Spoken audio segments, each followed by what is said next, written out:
Bombs do not rescue people. But it is nice and convenient to lie and say their bombs are helping people, and not killing them. Not only that, but the Yazidis are far from saved. Just ask one of them about their humanitarian efforts, and how well they are working.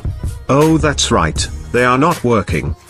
The plight of the Yazidis, falsely labeled as Christians, was nothing more than a convenient rallying cry for Western war hawks, eager to protect oil interests, and start another perpetual war, over their failing geopolitical chess match with China and Russia.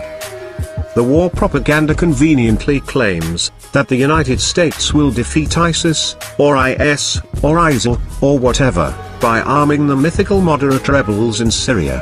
There is a few major flaws in this bogus rhetoric. Firstly, there are basically no moderate rebels left fighting in Syria.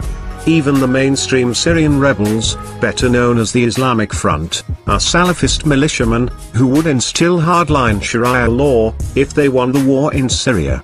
We know this, because they are already doing it in the land that they currently control. The only difference between ISIS and the Islamic Front, is that ISIS is slightly more violent. Secondly, the moderate opposition to ISIS in Syria, just signed a non-aggression pact with them, meaning that they will now fight alongside each other, to topple Assad. So unless America and their war-hungry allies are planning on completely manufacturing new rebels from Syrian refugee camps in Turkey, they have no friends in the region. The guys they want to back, arm, and train, are fighting side by side with ISIS. This has not slowed down their march towards war, but we can still prevent Congress from funding this atrocity. The goal now is the same as it was last year: regime change in Syria, the toppling of the Assad government, and protecting some oil interests while they're at it.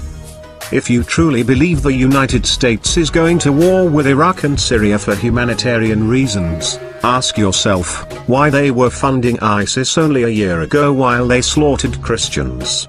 Why do they support the repressive Saudi regime? Why did they support dictators that oppress their people? Why did they overthrow